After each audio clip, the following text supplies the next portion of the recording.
Então, continuando a leitura do Srimad Bhagavatam, canto 5, capítulo 14, verso 3.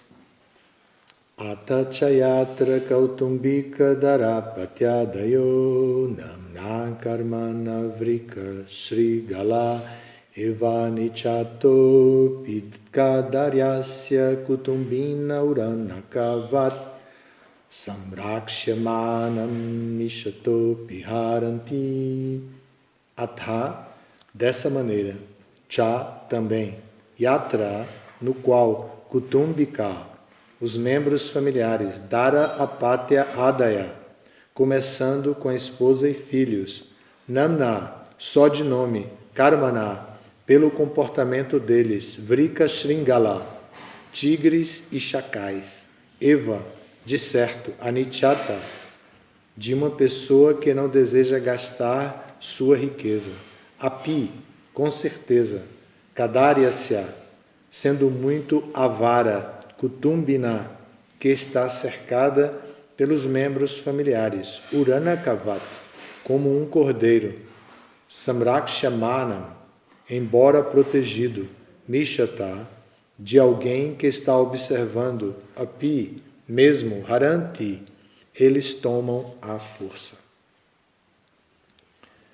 Então nós estamos lendo o canto 5, capítulo 14, verso 3, o título do capítulo é A Floresta do Desfrute, e aqui a tradução é a seguinte: meu querido rei, os membros familiares neste mundo material são rotulados de esposa e filhos, mas na verdade eles se comportam como tigres e chacais.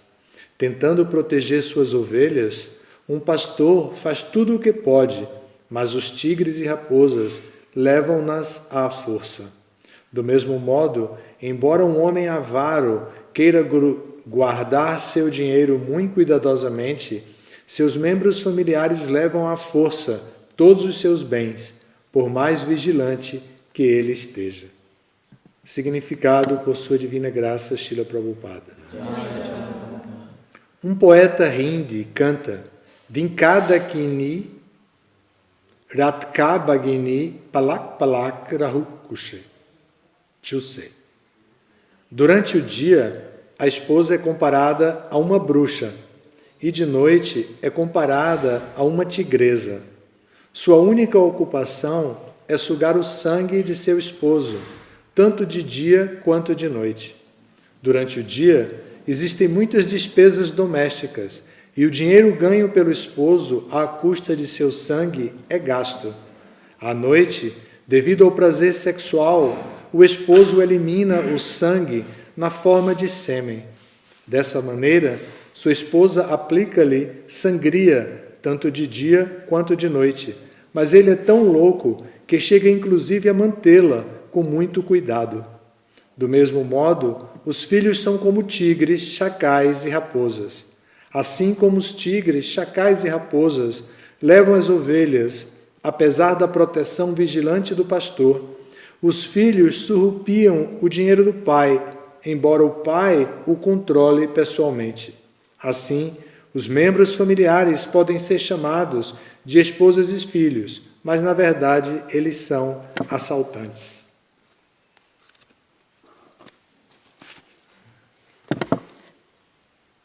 Um tema bem difícil, né? Bem difícil porque não... Primeiro, apresentando para Vinícius, João e os devotos mais novos que estão presentes, como incluindo o Patrício. Eu sempre chamo Fabrício, né? Patrício. Esse é o nosso livro principal. Esse é o livro que cultiva o nosso entusiasmo para avançar espiritualmente. Então, no nosso livro, esse livro é composto por 12 divisões, que são chamadas de cantos.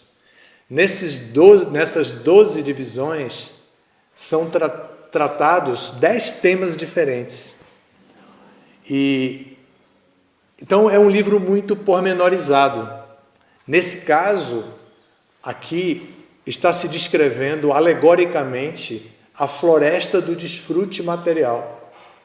E a floresta do desfrute material inclui a oferta de gozo dos sentidos, e o gozo dos sentidos é sempre uma ameaça ao nosso avanço espiritual.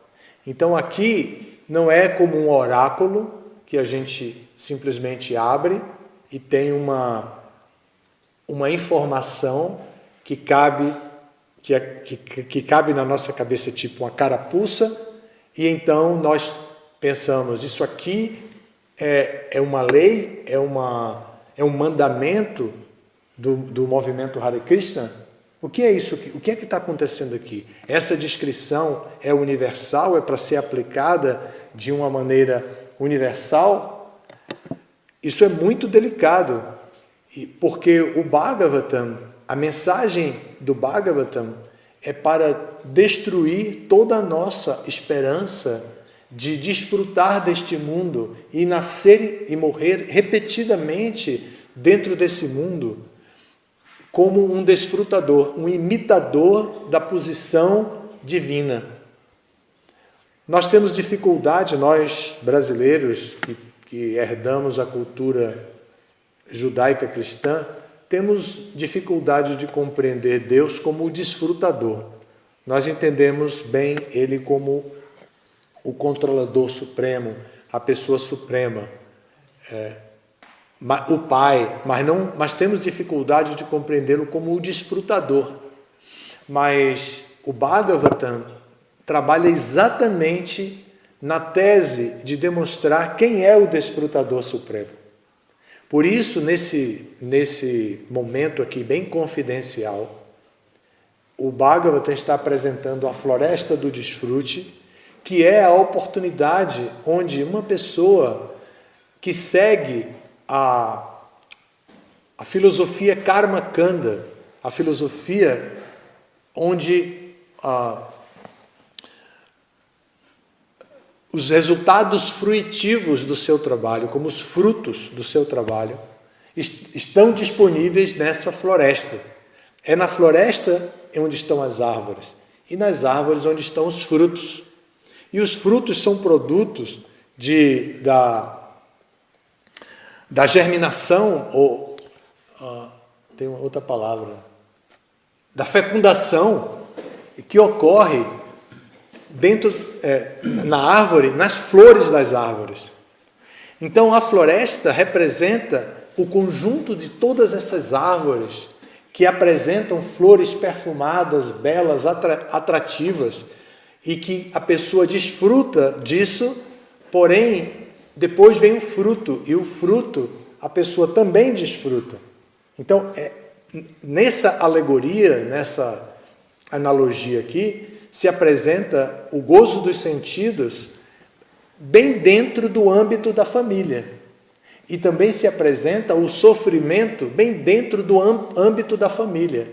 Porque os Vedas apresentam a família como uma unidade celular mesmo, original, a célula original da sociedade, e onde toda a dedicação da pessoa deve ser para valorizar ou fazer valer a família. E o que acontece com a alma condicionada? Quando chega na vida familiar, simplesmente esquece tudo mais e mergulha na vida familiar como se fosse a fonte de todo o desfrute. Este verso especificamente é uma alegoria violenta para despertar as pessoas que estão iludidas pensando que o desfrute está na vida familiar. Kali Yuga já avançou muito. Hoje em dia, o desfrute não está reservado à vida familiar. O desfrute está liberado, porque a família já não é tão importante. Muitas teorias sociológicas e políticas destroem a importância da família. Então as pessoas já não pensam, já não dependem de desfrutar no âmbito da família para poder aproveitar da vida sexual, por exemplo, e também a vida sexual já não produz frutos como produzia antigamente, que eram os filhos. Então, com o avanço de Kali Yuga, as pessoas aprendem a desfrutar em qualquer situação, não precisa constituir uma família para desfrutar sexualmente, e mesmo constituindo uma família ou tendo uma relação conjugal competente para ter um filho, a pessoa evita filho por meios anticoncepcionais. Então esse é o avanço da Era de Kali. Existem diferentes meios anticoncepcionais, inclusive abortivos, que são aplicados, por exemplo, tem um aparelho, microaparelho chamado DIU, que aplica dentro do ventre da mulher, e este aparelho, que é anticoncepcional, na verdade, ele só não permite a fixação do ovo, que é o óvulo fecundado pelo espermatozoide, na parede do útero. Mas então é um abortivo, assim, instantâneo. A mulher usa isso e depois, quando ocorre a fecundação, o ovo, naturalmente, que é o óvulo fecundado, vai para as vilosidades da parede do útero para se fixar e então começar um processo hormonal que indica que ela está grávida e o embrião vai se desenvolver, vai se tornar um feto e depois vai nascer. Mas nesse caso, quando forma, vai até lá e não por alguma razão, pela presença do instrumento DIU, ele não se fixa e ele simplesmente é arrastado pelo fluxo menstrual e sai. Ou sai, simplesmente é expulso de dentro de onde deveria estar. Então esses são os métodos de Kali Yuga para evitar os frutos do casamento. Então, os frutos da vida sexual. Então, nessa parte do Bhagavatam, que trata da floresta do desfrute, é um tema muito confidencial, onde todos os devotos e todos os leitores do Bhagavatam já vêm estudando o Bhagavatam, aqui já é o 5º canto, então já vêm estudando, já conhecem a linha de autocontrole que o Bhagavatam ensina ou que estimula no indivíduo, no yogi, no bhakta, para que ele possa encarar um conhecimento sobre esse e entender o que está acontecendo. Aqui é muito forte, primeiro porque o sistema de economia doméstica apresentado aqui já não está vigente como está apresentado aqui. Aqui está apresentado que o homem é o mantenedor da família. Ele trabalha, produz dinheiro, leva o dinheiro para casa, então a esposa e os filhos tomam o dinheiro dele. O modelo de hoje, com o avanço da Era de Kali, o modelo de economia doméstica não é esse. Hoje em dia, homem e mulher produzem o mesmo dinheiro e compartilham entre si as despesas naturais da família e os objetivos econômicos da família. Então, já existe isso aqui. Mas o tema aqui, Prabhupada cita um poeta hindi, onde vai dizer que a mulher é exatamente como uma bruxa. Então, é um poeta hindi que está dizendo, e Prabhupada está citando para mostrar como a cultura original dos Vedas se tornou popular e se tornando popular como é vivenciada pela galera em geral. E isso aqui, sendo utilizado como uma ferramenta de discriminação, sendo utilizado como uma ferramenta de agressão, é, na verdade, a fonte da destruição da família. Não vai ter o efeito positivo que pode almejar. O efeito é exatamente o contrário.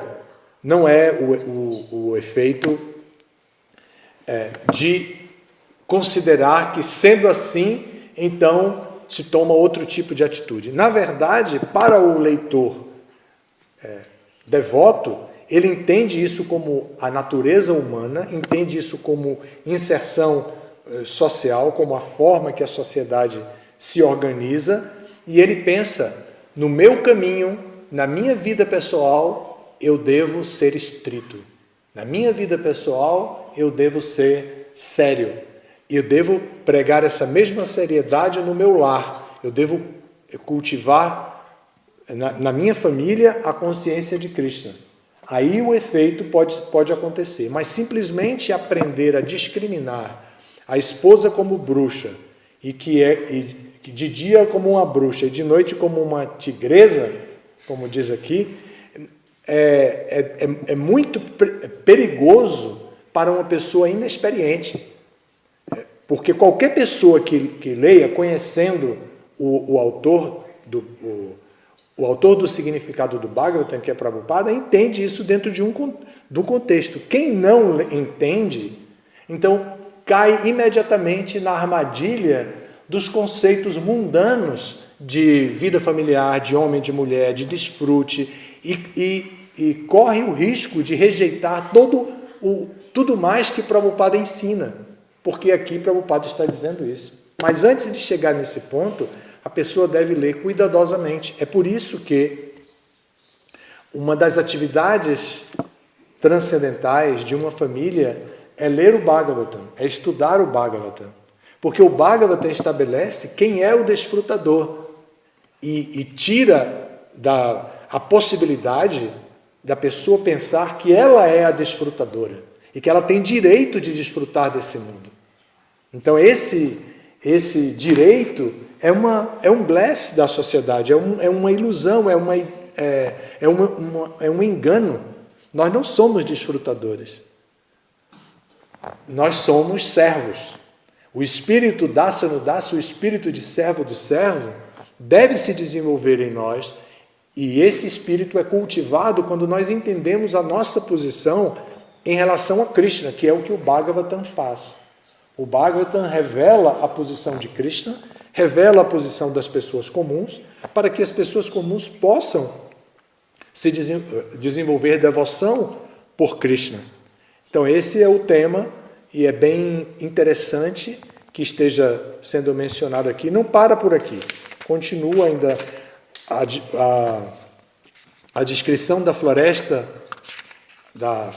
do desfrute, é bem pormenorizada, são 46 versos no significado, nós estamos apenas no verso 3, faltam ainda 43 versos que vão descrever isso, mas esse é um tema particular, é um tema intermediário do Bhagavatam, não é o tema original, nem é o tema que deve ser extraído do Bhagavatam e aplicado na vida da gente de uma forma descontextualizada. Isso é muito importante compreender que na relação homem e mulher, nenhum deve explorar o outro. Nem o homem deve explorar a mulher, nem a mulher deve explorar o homem. Aqui está apresentando o aspecto onde a mulher explora o homem, como diz, de dia está interessada no dinheiro e de noite interessada no sêmen. Então ela aplica, como é falado, a sangria 2 vezes, de dia tirando dinheiro e de noite tirando o sêmen. Então isso responsabiliza a mulher como a fonte da luxúria, da sedução, responsabiliza a mulher como a fonte do desastre da economia familiar, se a gente analisa descontextualizadamente. Mas é preciso analisar contextualizadamente e trazer para o contexto a informação original de que numa família o casal e depois os filhos devem ter o objetivo comum de servir a Krishna. E servindo a Krishna, eles superam todas as dificuldades. Da própria natureza, quando a natureza vem por servir a Krishna, eles superam as próprias dificuldades. Esse tema aqui parece muito grosseiro ou muito exigente, mas se nós formos para a vara de família e formos analisar os processos de divórcio, de litígio entre os membros familiares, nós vamos ver que não é muito diferente daqui, do que está sendo descrito aqui. É só ver como, até tem uma piada popular recente, que diz, piada não, um ditado popular agora, que diz assim: no começo é meu bem, e no fim do casamento é meus bens. Então existe até isso para mostrar como a coisa funciona, né?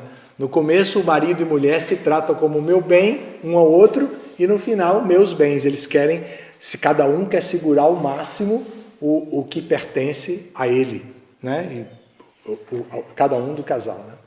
E isso tem litígios terríveis, que se briga na justiça por anos. Tem que vir juiz e às vezes até desembargador para poder resolver a questão, quando tem muitos bens, quando um quer tomar do outro o bem que é da própria pessoa, que ele pensa ser dele, né? Então, a realidade é que existe uma avareza dentro da nossa natureza humana, e é essa avareza que precisa ser trabalhada. Aqui, o significado de Prabhupada de um parágrafo curto, e o texto relativamente grande para o Bhagavatam, mas o tema é a avareza humana. O tema não é exatamente quem rouba e quem tira, quem quer tirar do outro. O tema é a avareza humana. É por isso que o Grihasta tem o dharma de dar caridade, porque dando caridade ele se livra das reações que vêm pelo desfrute dos sentidos e o combate à tendência à avareza, ao medo da falta no futuro, ao medo de alguma falta de dinheiro na família, o que for, e que atrapalha a experiência presente. O momento presente é sempre o momento mais importante na vida de alguém. Ele nunca deve pensar, eu vou me render a Krishna no futuro. Agora eu estou nessa condição, mas no futuro eu vou me render a Krishna. Esse pensamento é um pensamento, filosoficamente, em termos de Bhakti, errado. A pessoa deve pensar, no momento presente eu vou me render a Krishna. Tudo que eu tenho capacidade é isso, e eu vou dar toda a minha capacidade para Krishna. E ele se entrega em toda a sua capacidade para Krishna. Isso é lutar contra a avareza. Então sempre haverá um desconforto, sempre haverá uma austeridade para ser feita nessa situação. Mas o presente, a pessoa deve se ocupar em serviço devocional, que é a prática de Bhakti. Ainda que não seja comparado com uma outra pessoa, não seja uma rendição significativa para o outro, para a própria pessoa que está rendida, é muito. Ela que está se rendendo é muito, é o que ela pode fazer naquele momento. E a comunidade Vaishnava precisa ser sensível e com empatia compreender sempre a interação com todos os membros, porque nem todos estão no mesmo ponto de entrega, no mesmo ponto de rendição, no mesmo ponto de avanço espiritual. E como nem todos estão no mesmo ponto de avanço espiritual, a compreensão, a compaixão deve existir sempre entre os Vaishnavas, muito mais do que julgamentos e sanções, etc. Muito mais que isso é a compreensão, a compaixão. Isso sim é parte do comportamento Vaishnava. Ser misericordioso, compassivo. Kripa é uma das virtudes dos Vaishnavas. Então, assim, o tema aqui é um tema difícil, mas eu alerto nesse momento para o grande perigo que é de considerar o tema descontextualizado. Então é preciso manter o contexto, mas sabendo que a vida familiar é sempre difícil tratar do tema economia doméstica. O tema economia doméstica em qualquer família, seja primeiro mundo, seja miserável, como temos tantos no nosso país, é sempre difícil tratar o tema economia doméstica.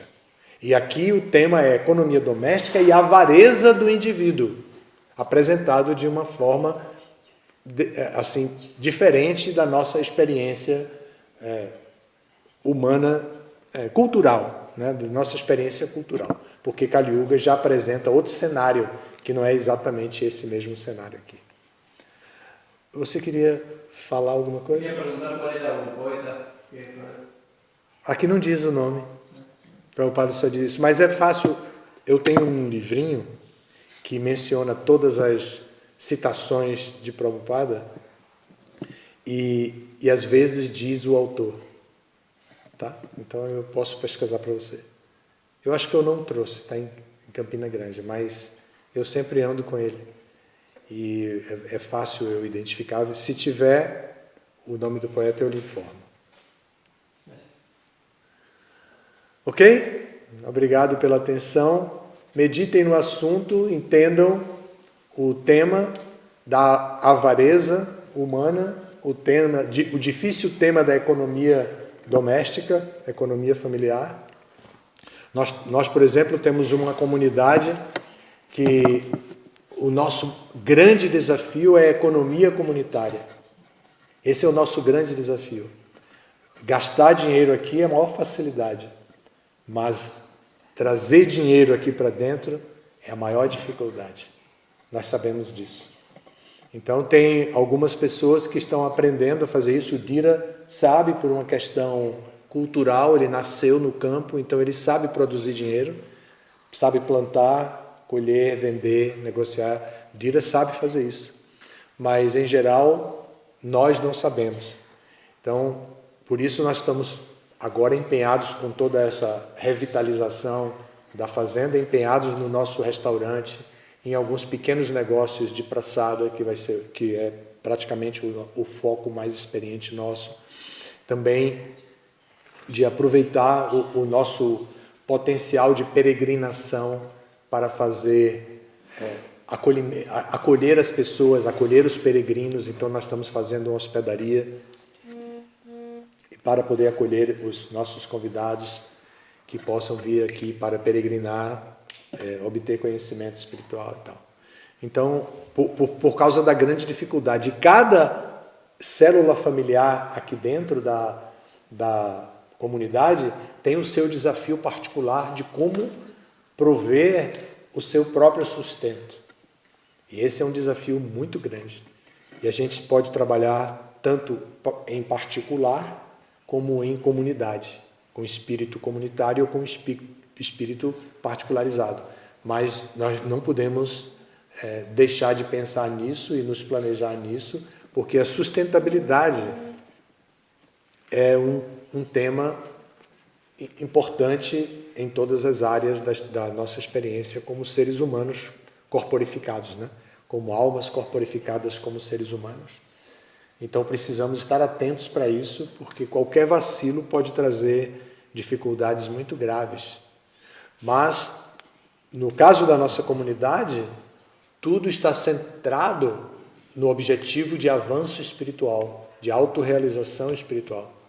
Então, nós temos um sadhana, ou seja, nós temos atividades regulares todos os dias para que as pessoas venham e com essas atividades elas pratiquem e purifiquem a sua mente, purifiquem o seu coração e mudem a qualidade do desejo do coração. E tire o desejo de desfrutar pelo desejo de cooperar. Essa é a metamorfose que nós precisamos fazer no nosso coração. Transformar o coração do desejo de desfrutar, de ser independente e desfrutar independentemente, para o desejo de cooperar e ser interdependente na cooperação, ser interdependente. Essa é a nossa metamorfose, o que precisa acontecer no nosso coração, porque O que acontece na nossa inteligência está diretamente relacionado com a nossa percepção de mundo. E a nossa percepção de mundo não é apenas cultural, é também de como a gente se sente dentro do ambiente cultural. Então é muito importante que o coração participe disso. E o Mahamantra Hare Krishna e todas as nossas atividades são para purificar o nosso coração. Se nós cantamos seriamente o Mahamantra Hare Krishna, se nós seguimos as instruções de cantar puramente, nós vamos purificar o nosso coração. E purificando o nosso coração, nós vamos clarear nossa visão. Vamos ver as coisas diferentes, porque purificando o coração significa que muitos desejos grosseiros desaparecem. E quando o desejo desaparece, a gente olha para o mundo, a gente olha com menos desejos. E a qualidade da nossa visão estará influenciada pela qualidade dos nossos desejos. Por isso vale a pena purificar o coração, vale a pena adotar o processo, cantar seriamente, adotar o sadhana, ler os livros de Prabhupada, conhecer esse autor maravilhoso que criou um movimento capaz de mudar a face da Terra. E por isso devemos estudar e conhecer o processo de yoga. Tá? Tem alguma pergunta, Vinícius? Não. João, alguma pergunta? Fabrício? Patrícia, desculpa. Eu fiquei com uma dúvida durante a palestra. Algumas mulheres, elas fazem ligação, não tem essa operação. Uhum. Aí eu quis dizer sobre isso. É um processo É um- abortivo também. O quê? É um processo abortivo também. Não é. Nesse caso, não há contato do espermatozoide com o óvulo. Sim. É diferente. Tá? Esse outro é abortivo porque favorece o contato, só impede, nem é considerado aborto, mas pela ciência, o uso do DIU nem é considerado aborto. Mas nós que conhecemos a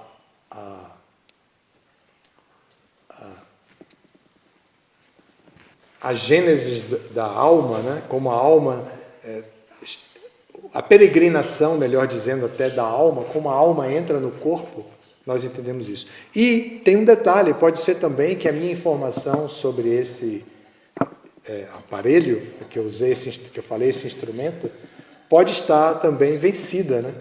Eu tenho, pela minha idade, eu tenho muita experiência com coisas vencidas, conhecimento vencido e tudo. Então, é possível que até que o DIU tenha modificado a sua própria maneira de funcionar. Mas isso é bom conhecer, eu usei como um exemplo.